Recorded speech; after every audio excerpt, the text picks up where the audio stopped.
Hello, ladies and gentlemen, and welcome to my college football top 25. Last week, I had originally gotten on my computer to make this video right after the week of that football.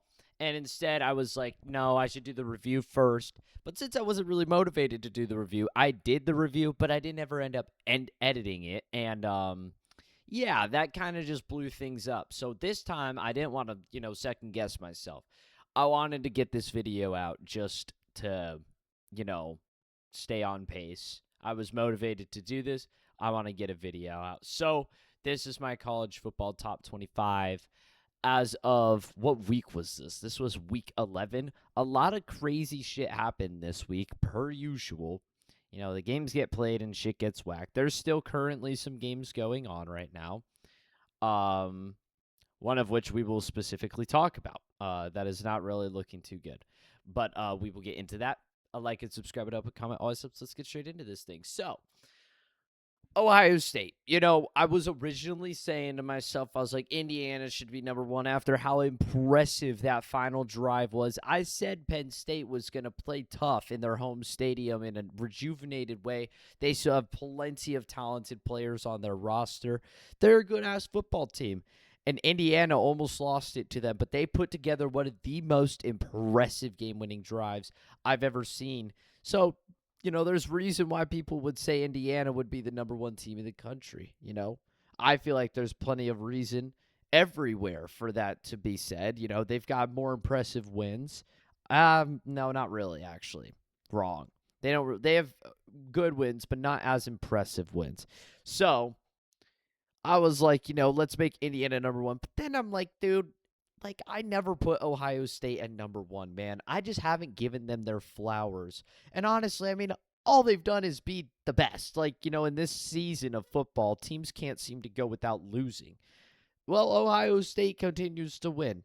Even today in a game that took a little while to get started for them, at least for Purdue standards, they did end up tacking on 24 in one quarter on Purdue. But again, you're playing Purdue, so you should be able to put more up.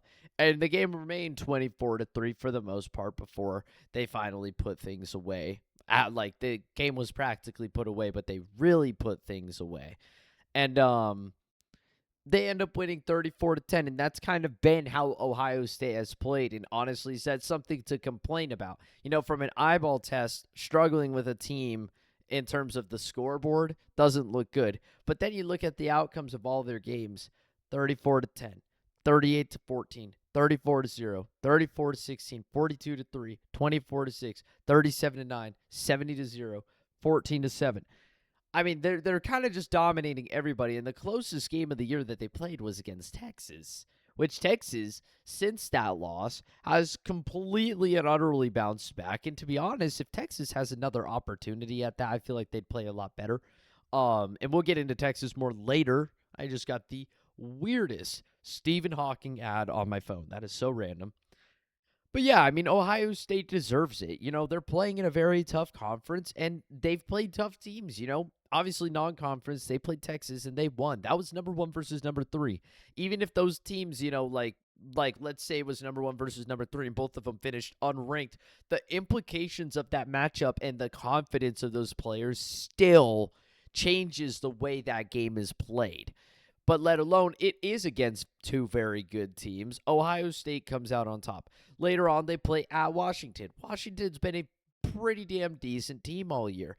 At Illinois, that is by no means anything tough. Really, you look at, anything not tough. That's what I meant to say. I was not calling Illinois trash there. I said that wrong. It hasn't been the hardest schedule by any means necessary. But the fact of the matter is they're winning football games with what they have. Indiana, I protected them last year from that. I can't say this against Ohio State. I can't. That's just not fair to Ohio State. And on top of that, as I look at their schedule more and more, they're winning games more impressively week by week. And honestly, there's only one game on their schedule that they have to prepare for, and that is against Michigan on the road. That's it. And even then, Michigan is not really the best football team this year. So, Ohio State Buckeyes, I've got them at number one. Number two, Indiana. There's no question about it. A lot of SEC people really hate the fact that 2 undefeated Big Ten teams hold the top spot. But Indiana has been fabulous this season, First off, they were ranked down at number 20 to start the season. They didn't put up a super impressive performance against Old Dominion, and we were quick to slap them across the face, drop them 3 spots down to number 23. How silly were we? How silly were we? And they killed Kennesaw State, absolutely slaughtered them, which, keep in mind, Kennesaw State, only 2 losses are against a 1-point loss against Wake Forest and then the loss against Indiana. They've won every single game in their conference past that point. That does speak numbers. They've won every single football game beyond that point. Then they absolutely trampled Indiana State 73-0 before getting their quote-unquote first test against number 9 Illinois. They dropped 63 on them. That skyrockets them up to number 11 before they play a tough battle against Iowa. And then a bye week. Indiana goes up to number 7 and absolutely kicks in Oregon's teeth. Now, 10-point game doesn't sound like kicking in teeth, but given the fact that there was a really bad pick 6 thrown in the 4th quarter that tied this game up, and then Oregon was left answerless, and Indiana ripped off 10 points, like, low-key, very impressive performance by Indiana there. Obviously, going into number 3 is no easy task, and quite frankly, they dominated. They played so much better than anybody thought they would, and then they kill Michigan State, kill UCLA, kill Maryland, and then today they play at Penn State, hostile road environment, full stadium still, and Penn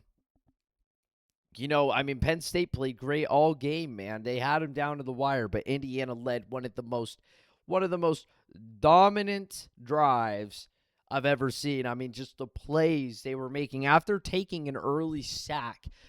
I thought the game was going to be over, and then Mendoza just delivers over the middle of the field, making tight, close passes every time.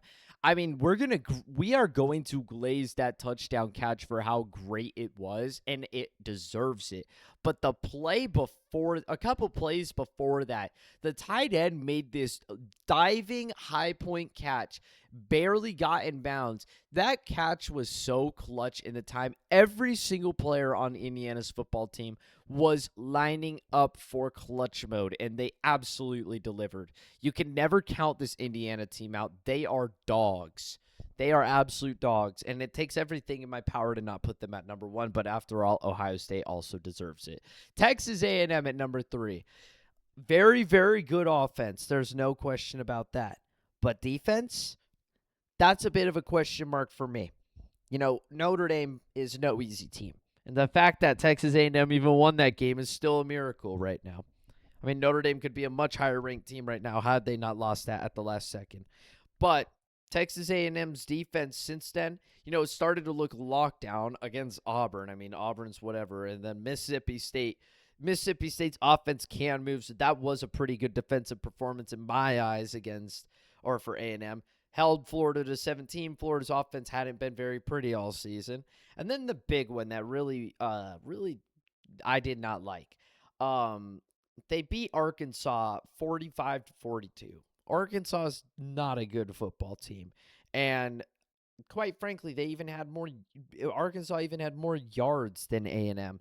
And that's just not a good look. And apparently that was enough to move them up a spot. I get it now because after all, Texas A&M has won 2 more very impressive ranked games. But at the time of things, kind of seemed a little weird. Then they drop a dookie on LSU and drop a dookie today on Missouri.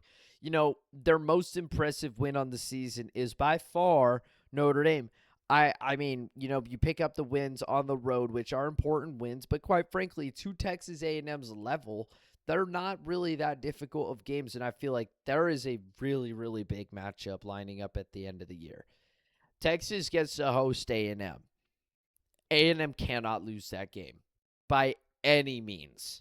Not even determining how the season goes. College football playoff, SEC championship, I don't give a damn. You can't go undefeated for the rest of the year because they play South Carolina next. If they blow it to South Carolina, they blow it to South Carolina. And then after that, they got Samford. You lose to Samford, college football is not real. It's all an illusion. But then you got Texas. You can't lose that game. And, that's why 1, 2, and 3. 1 and 2 are a debate. 3 is solid. Like, 3 is 3. That's what it is for me. I got my issues with them. I just feel like their defense allows quite a bit of points and isn't on level with how you would like an undefeated number 3 ranked team to be. However, with the season and the way things have gone, they're here. Although the next team on this list, Alabama at number 4, is undefeated in SEC play and continues to look better and better every single week. They constantly get every team's best shot, and they continue to win football games. The most impressive win of the season so far for Alabama has been entirely that win at Georgia, because as the weeks go on, Georgia has just looked better and better and better.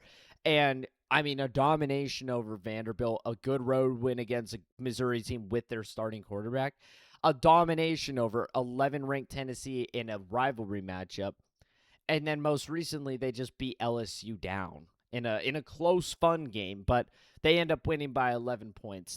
And that's another rivalry matchup that you're winning by more than 2 scores. And yeah, when it comes down to it, you lose that Florida State game, and it's like, how? But you lose that, and since then, you don't let it even bother you. That is a thing of the past that no one even talks about anymore because it's irrelevant. I don't care that they lost to Florida State anymore. Yeah, it's on their record, but that's all there is to it. They get to host number 12, Oklahoma. Oklahoma, good luck. Then they get Eastern Illinois. Alabama's losing that one. And then you got to go on the road to Auburn, which watch out for that one. That's going to be a big game. Auburn is not a bad football team, despite their record. And, yeah. When, Alabama runs the table. Like, they should be number 3, but A&M's undefeated. A&M's played a much easier schedule, but A&M's undefeated, and they have a super quality win over Notre Dame. Unfortunately for Alabama, they're actually lucky to be here because they have that loss to Florida State, which really we could be doing them a lot worse than we are. And that's just a fact of the matter because that loss to Florida State looks so bad right now. It looks horrible. The ACC as a conference is not good. That launched Florida State up to number 7, and since then, Florida State has dropped down to 4 and 5. It's not a good look for Florida State football right now. It's not a good look for me either because I thought Florida State was actually going to be that good. I thought they were going to keep at that level, but instead they won against Bama. Huge pick by me.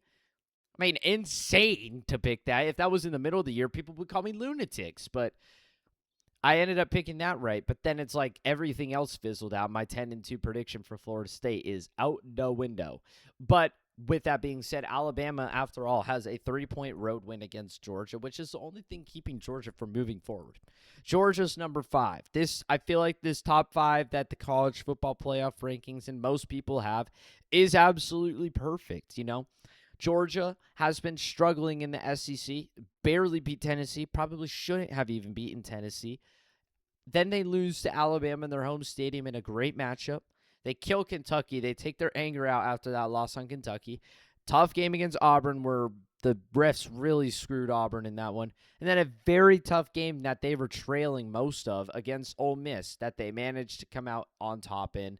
And then a very, very tough rivalry matchup against Florida. And finally, what we have been waiting to see was that stretch of dominance from Georgia. They hit the road against a very hostile and loud Mississippi State environment. Doesn't even bother them.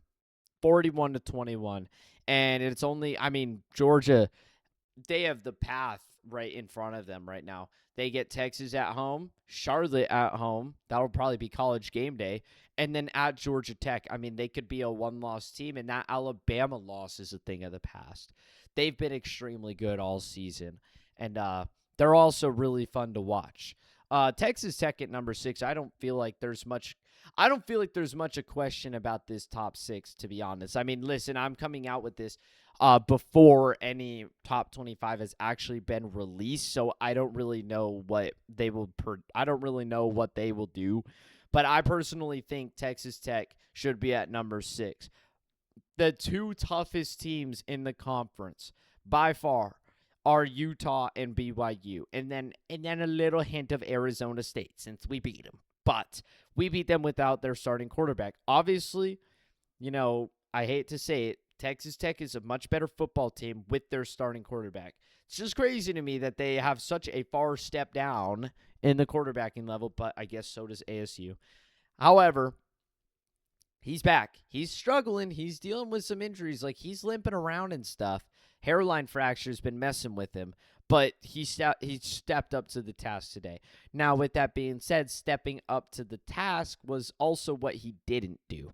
I mean, Texas Tech kicked a lot of field goals today. That's all credit to BYU's defense, and that's quite frankly the reason why BYU has even been in this position. Break.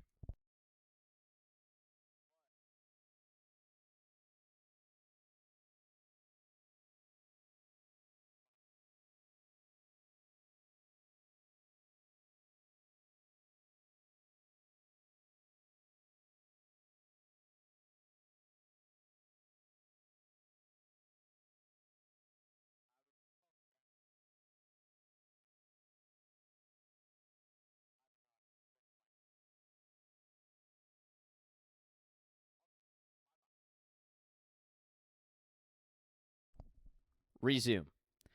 But yeah, I mean, like I was saying, I'm sorry, quick loss of memory. Had to get a phone call in the middle of this. I mean, Texas Tech, by all means, dominated offensively. BYU really is a much better football team than this final score says. Same thing goes for Utah. BYU got off to a horrible start in this game. They literally started off 5 plays, punted, and then 3 plays. Texas Tech goes 3 plays, negative 17 yards. And then they punt it, and the dude muffs the punt. And that leads to a 4-play negative 12-yard drive for 3 points. You see that right there? That was a negative 29-yard drive. 2 combined drives that equated to negative 29 yards for Texas Tech, and they came out with points. You see, like, when things like that happen in top 10 matchups, that right there, you are not going to win a football game. But how did they respond after starting off so poorly?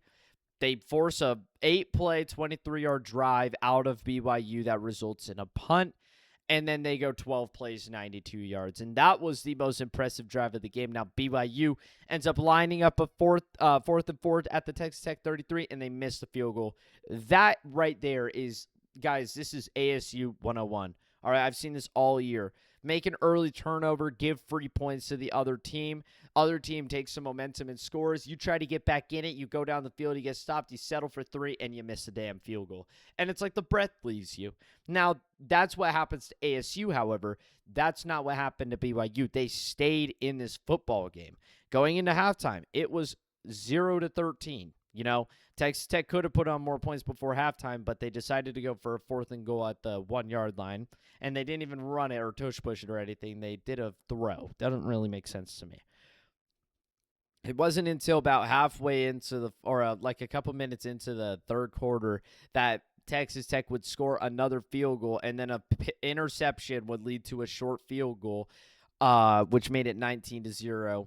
And then a punt, a 9-play, 80-yard drive for Texas Tech to make it 26-0. And then BYU would go down the field, score a touchdown. BYU would get the ball back and ultimately do nothing with the ball, force a punt out of Texas Tech, and then they would fumble the ball right back to them. Texas Tech basically got a free field goal drive, and then BYU couldn't move the ball anymore, turn it over on downs. A lot of missed opportunities for BYU. I'd love to see them rematch in the Big 12 championship because I just don't think it'll be the same. I think if BYU plays better at the start of the game, they don't make mistakes, and Texas Tech does make a bit more mistakes in the start, or even if they don't, I think it'll be a much more competitive game. But after all, Texas Tech played super sounding good football. They are the number 6 team in the country, and Ole Miss is number 7. Ole Miss, the reason I dropped them from 6 to 7, oh, God, here they come. Here they come. The reason I dropped them from 6 down to 7 is because you know, their best win right now is over Oklahoma. And I mean, listen, I'm not saying that in a bad way. That's a good road win. All right. Even if I don't really think so highly of Oklahoma, it's a road win and it's a good win. It's just that's the thing. That's their best win. When you look at Texas Tech and you look at who they've played, they dominated BYU and they dominated Utah, two teams that are well within the top 15, and their only loss comes against ASU when they didn't have their starting quarterback, which was something I was just saying like crazy last year when ASU lost to Cincinnati and we didn't have Sam Levitt. That is something that should be taken into account for. The good thing about Ole Miss is they've got two quarterbacks. So, like, that's something that is so elite about Ole Miss and that I really like is that if one goes out, another comes in. Can't really stop them in that aspect. So, Ole Miss keeps moving forward. That's something very nice to have as a football team. But that the game against Georgia was super impressive. But the thing that really solidified me dropping them from 6 to 7, calm down, was the fact that they just shut down in the fourth quarter against Georgia. That just wasn't a good look in my opinion. I mean, you were up 35 to 26. You looked so good all game. You had a very good lead on them. And then you just shut down. And ultimately, Georgia's winning by 8 points, but Georgia had 150 more yards of offense. And Ole Miss played the best, most conservative football. I think their only failure on downs came at the end of the game when it was already an 8-point game, and it was basically like you had no choice but to go for it. And they still end up losing, and they shut down in the fourth quarter. That, to me, is a skill gap. All right, if you can follow what I'm saying here. I'm not docking them a crazy amount of points. It's just one spot. But still, Ole Miss can't shut down like that in the college football playoff. And they're going to run into teams like Georgia. They're going to run into teams better than Georgia, like Alabama. If they want to be up there and they want to compete, then they can't shut down like that. And quite frankly, I don't think Texas Tech will shut down like that. I think Ole Miss will learn from their lesson and hopefully not shut down like that, but they did before. Got to dock them points. But I do think Ole Miss is still one of the absolute elite teams out there. I think I said this before. There's just a line where the teams drop off. There's a line, and it's a drastic drop off so quick where the teams are constantly fluctuating. But this top 10 has really just been like, set in stone. Like, that's all there is to it. This is one of them. Notre Dame at number 8. Welcome to the top 10. I was skeptical of Notre Dame, but, the fact of the matter is they keep on winning. A 3-point loss in the season opener to Miami when Carson Beck was playing like Jesus. And a 1-point loss to the number 3 Texas A&M Aggies on a last-second touchdown. And they only lost it because they managed to mess up an extra point early on. A freak accident ends up costing them the game. All right, cut them some slack. They take an easy win over USC, a game they led fairly easily for most of the game. They had a very decent lead for a while. USC did take a jump in front in the third, but then Notre Dame just took control off of a kickoff return too, which I really like special teams. I think special teams is something important to have. As of recently. In the past, I dock it, but as of recently, I'm going to start giving credit to teams who get those special teams points because that's a huge part of football. Since then, since that Notre Dame loss, Texas A&M loss, they've been dominant. They've been destroying everybody, and they're winning games. They've got a big game at Pitt this week. Or is it next? No, this weekend. I guess next Saturday. And that's their last opportunity to lose. If not, they're in the college football playoff, and Notre Dame is they're a very good team. They played Texas A&M down to 1 point. That should speak numbers in everybody's mind. The only reason I feel like people say Notre Dame is overrated is because they're Notre Dame. That's all. Realistically, they're a good-ass football team. Texas at number 9. Welcome back to the top 10, Texas. And you might be like, well, where's Oregon? We'll get to that. We'll get to that. Texas has won a lot of close games this year. A 3-point overtime win over Kentucky, a 7-point massive comeback overtime win over Mississippi State, and a 3-point win over Vanderbilt that they were dominant in for most of the time, but it's a 3-point win, so whatever. And a 7-point loss against Ohio State. But realistically speaking, they're winning games. Their offense is starting to look better and better by the week. They have a win over number 6 Oklahoma, and at the time number 6 Oklahoma, and at the time number 9 Vanderbilt. And they get ready to play Georgia. I don't think Texas will last in this spot. And unfortunately for Texas, they've got 2 very big games that could completely kick them out of the college football playoff. But I'm a little worried for these games up ahead because that 7-point loss against Ohio State is speaking numbers right now. Because that is the closest anybody has gotten to taking down the Buckeyes. And Texas wasn't even playing at their best in that game. That was Arch's first start. He was inaccurate. He's improved drastically since then. Longhorns are a pretty good football team. It's just how will they hold up against Georgia? If they win that, how the turntables. Oregon at number 10. Oregon is a team that I'm very skeptical to keep in the top 10. And this is where you guys can go ahead and start to draw that line that I was just describing. This is where you could go ahead and start to draw that line. Oregon, honestly, they haven't beaten anybody. They haven't played anybody. Double overtime win against Penn State is actually, a pretty impressive win given what Penn State almost did to Indiana today. There's obviously some sneaky talent in Penn State. But a pick six single-handedly kept Oregon in that game against Indiana. Granted, that is good defense, but still, then they shut down in the fourth, and Indiana ran that thing away. And then most recently, they barely sneak out a win against Iowa, which, I do think Iowa's pretty fairly underrated. But, Iowa had to turn the ball over a couple times, including a safety, which kind of put Oregon in front. And it's like, it's Iowa. They lost to Iowa State. And they lost to Iowa State. And they lost, in a close one to Indiana. So it's like it's a good win for Oregon. Iowa got placed in the top 25, thankfully, for Oregon. But still, are we really going to act like that is a super supreme good win? I don't want to dock them too many points for that game specifically. Mainly what my big issue is they haven't played much of a hard schedule compared to a lot of teams up here. And they played Indiana, which was a hard game, and I just don't really think they were as competitive as the final score looks. Granted, they're number 2, but should you be number 8? No, you shouldn't. BYU at number 11, you're like, wow, they got destroyed by Texas Tech. You're only dropping them 4 spots? Yes, I am, because you'll see right after why. But BYU, you lose 7-26, a game you turned the ball over 3 times. You couldn't find offense. You were just beating yourself down off of your own mistakes. You even missed a field goal.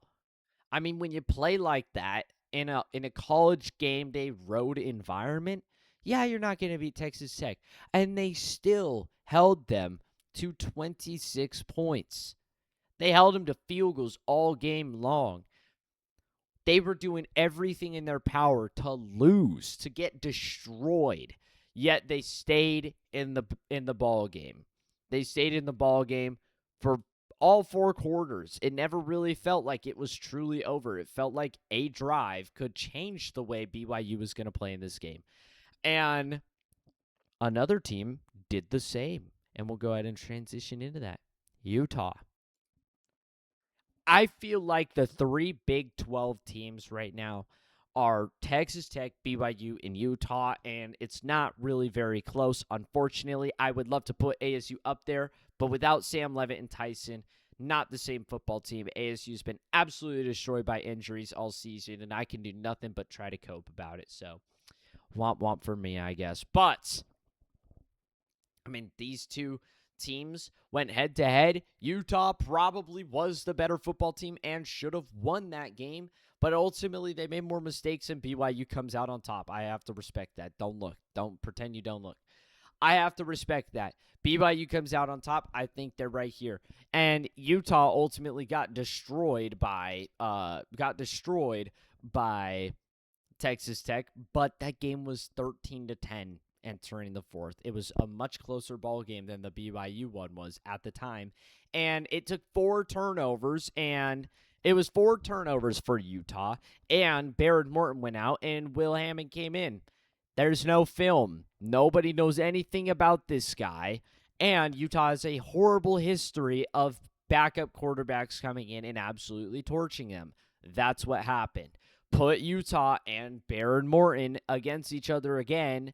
See what happens. I don't think Utah will win, but I think it'll be much damn closer than it seemed to be the first time, at least what the final score said.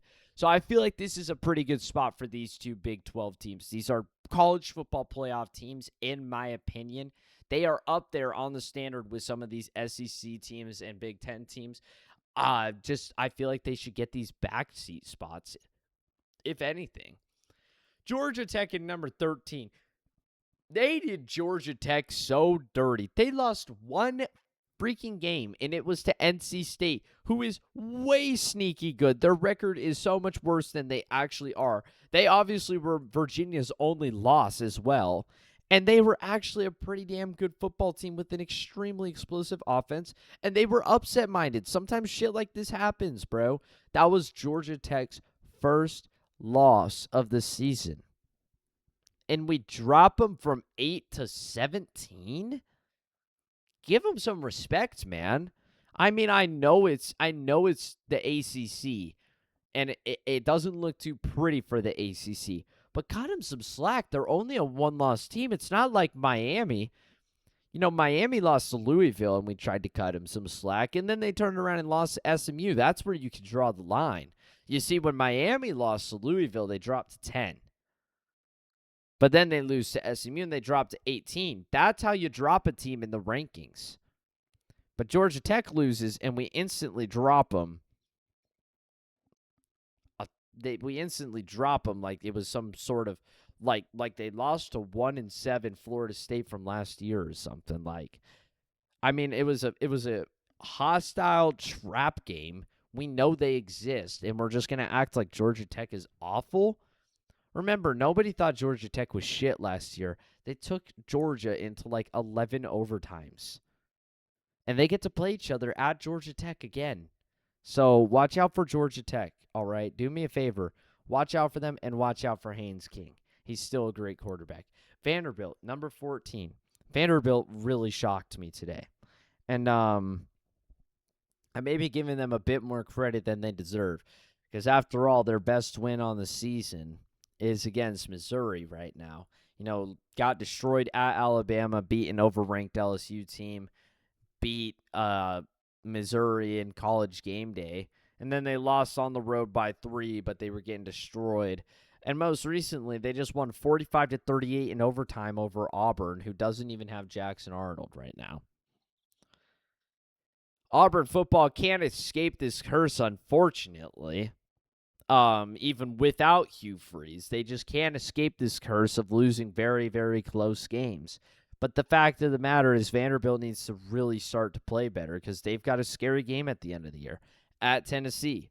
That's a must-win for a higher-ranked Vanderbilt team after being dominated for so long in football by your rival, and it could kick you out of the playoffs and maybe the SEC championship based off of how things shape out. So, yeah, I give them a bit more raise, but that's because some teams, drop. Oklahoma, for instance. I just don't think this team is as good as we think. They got destroyed by Texas. Other than that, their best win is either between Tennessee or Michigan, which both those teams are not looking too good. Michigan's looking better, but they haven't really played many people, and they're also barely scraping wins out their ass. Tennessee's a 3-loss football team, with Oklahoma handing them their 3rd loss, and Oklahoma got 13 free points from Tennessee making stupid mistakes. I mean, the fact that O lineman couldn't tackle that D lineman, is it a good play by the Oklahoma player, or is it just an awful play by the O lineman? I mean, how are you even supposed to protect your quarterback if you can't tackle the dude with the ball in his hand? And Ole Miss went on the road, handed it to him, kind of was winning the whole time, and they got destroyed by Texas in a game their offense didn't even try to show up in. They got Alabama this week. I just don't see that happening. That'll drop them down to 3 losses. Then they play Missouri and LSU. I just don't see Oklahoma being in the college football playoff. I just don't. Miami at 16. Again, another team that got dropped a lot. They lost to Louisville by 3 points in a game. They threw 4 interceptions. They lost in overtime to SMU. Commenter said that one of the picks was not Carson Beck's fault. Miscues happen. Trust me, I watched Kyler Murray and Marvin Harrison play every week for the most part until Kyler Murray got hurt. I watched that Seahawks game, and yes, that shit does happen, and that sucks, and there's not really much you can do about that as the quarterback. But that overtime interception was really, really poorly timed. And I mean, personally, SMU is underrated in a very strong sense. Wake Forest is a weird team. They got destroyed by Florida State. Go figure. But they have some really good wins on their schedule, and they have a pretty good defense. They even took Georgia Tech into overtime and lost by 1 point. So, Wake Forest is a bit of a sneaky team in there, beating SMU, making them look a lot worse. If not, SMU could be playing for a spot in the ACC title game right now because their only 2 losses would have been non-conference to Big 12 teams. So Miami's 2 losses, to me, in terms of the ACC, are still relatively quality. They also have a win over Notre Dame. Don't kick this team out yet. It's just going to be hard for them to get in because obviously you have to win every single game from this point on. But also, you're not in the ACC championship conversation as of right now. USC. I was trying to fight it so hard. USC. 10-point loss in a game that Notre Dame had control over for most of the part. Road environment, rivalry. It feels normal to keep them about 10 spots under. And their other loss was a game they absolutely blew away against Illinois. And then, they've got a lot of good wins. They are still a 2-loss football team if they don't blow that game to Illinois by taking a touchdown shot with 2 minutes left rather than draining the clock a little bit and trying to make it harder for Illinois' offense. But whatever. What do I know? Iowa, number 18. While I dock Oregon points for playing in a super close competitive game, I kind of give Iowa some credit here because also, who else are we going to rank? We're running out of teams to rank. Who else are we going to put up here? I mean, Michigan can maybe go ahead of them, but Michigan last week beat Purdue by 5 points and also got killed by USC. I just don't really know about Michigan. Iowa at least, 3-point loss against Iowa State when Rocco Becht was like a normal quarterback. And a 5-point loss to Indiana, They lose today by 2 points to Oregon. They've proven that they've been competitive in every single one of their games. They just haven't come out on top. In games they very well could have come out on top on. I feel like that's an important attribute to have because given the opportunity, maybe later on you can win those games. Michigan at 19, speak of the devil. 2-loss teams still. They're not playing anybody, and even when they play nobody, they're not really winning convincingly. You're barely beating an awful Purdue team by 5 points in your home stadium. You got Ohio State later, bro. Y'all better figure it out. I mean, at least last year, Michigan was shutting teams down extremely defensively, and they went on a hot streak to finish the year. Not only did they beat Ohio State, but they beat Bama. You need to find that mode if you want to beat Ohio State. San Diego State at 20. This is what I was talking about at the start of the video. At the time of making this, I was not watching the games, and there's still games going on, and it's looking worse and worse. So I had San Diego State ranked at number 20 because this team has been completely under the radar. They got their butts kicked in week 2 by Washington State, but quite frankly, Washington State almost beat Ole Miss, and they almost beat Virginia, 2 teams well within the top 25. San Diego State also beat Cal 34-0, who Cal just beat Louisville. And yeah, I mean, quite frankly, that's probably something that's gonna piss people off. Is I don't have Louisville and Virginia ranked. Virginia's best win is what? Louisville, or I mean, Florida State was the ranking that they were fed. And Louisville's best win is a 4 interception fraudulent win over Miami that Miami would win 100 out of like 99 out of 100 times.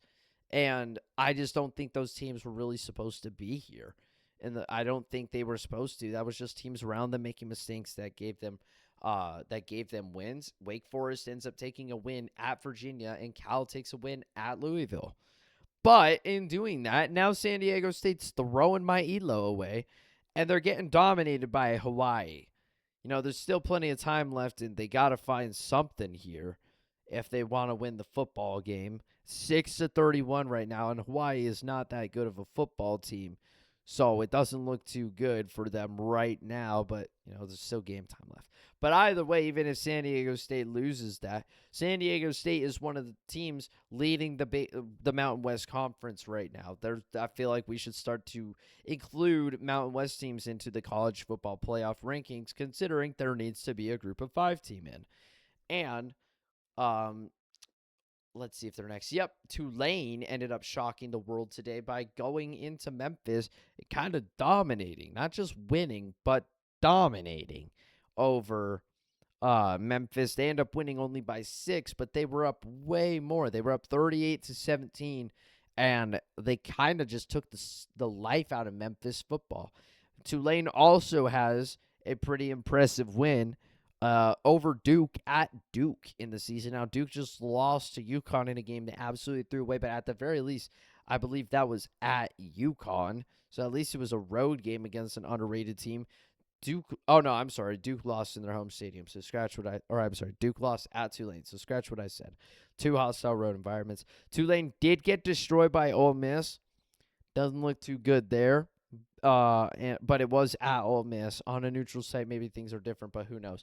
I mean, again, these are the bottom of the top 25 teams that I don't really have too much praise for. Pitt, I do think this team is a little sneaky. However, they've been playing in the ACC, which is not a very pretty conference right now. And I'm trying to find where they're ranked at. Oh, there they are. Yeah, I mean, it's not a pretty conference right now, but they're winning games fairly convincingly. You know, the big win that they had was the road win against Florida State, but that one's kind of flown out the window.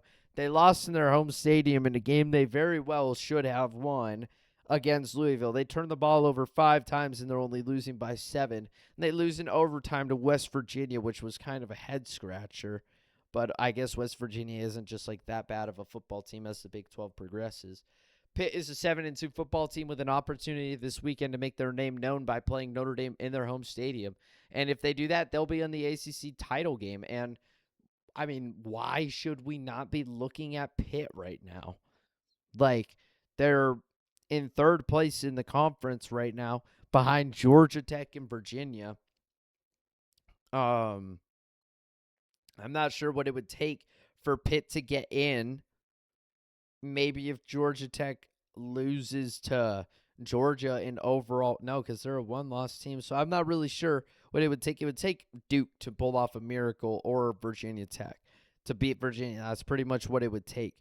Oh, I'm sorry. Never mind. Pitt and Georgia Tech get a straight-on head-to-head matchup. So Pitt could win 2 big games to get into the title game, make their name known. That would be huge for them. So I feel like they should be in the top 25. Tennessee, I haven't quite given up hope on this team yet, but their incapability to finish games and the amount of mistakes they make in games, they've single-handedly given games away. I mean, literally had Georgia wrapped up and ready to go home. The season could be completely different, but kicker can't kick. At Alabama, I feel like that game would have been more competitive had they not lost to Georgia. And most recently against Oklahoma, you lose by 6 points. You gave them 13 free ones off of bad turnovers. Oklahoma had barely moved the ball offensively whatsoever, yet they had 13 points. That's my ish. And, you know, when Tennessee plays like that, you're in the SEC, so good luck. Keep playing like that, see what happens. North Texas, I mean, getting destroyed by USF is not a good look, but they are still a one-loss football team fighting for that group of 5 spot. And I mean, as a one-loss football team, with their only loss being to USF, who we all know is a good football team, I feel like they should get some flowers. And USF ultimately would be here, but they lost to someone else in a shocker. So, yeah, I got North Texas at 24. And at 25, I've got UConn because they just pulled off a really great win against Duke. And honestly, they're a little underrated. I mean, they're a 7-3 football team. I mean, yeah, like they're a 7-3 football team. They just beat Duke. Kind of surprising. They lost in overtime to Syracuse. That's a head scratcher. They lost in overtime to Delaware. Head scratcher, but overtime losses.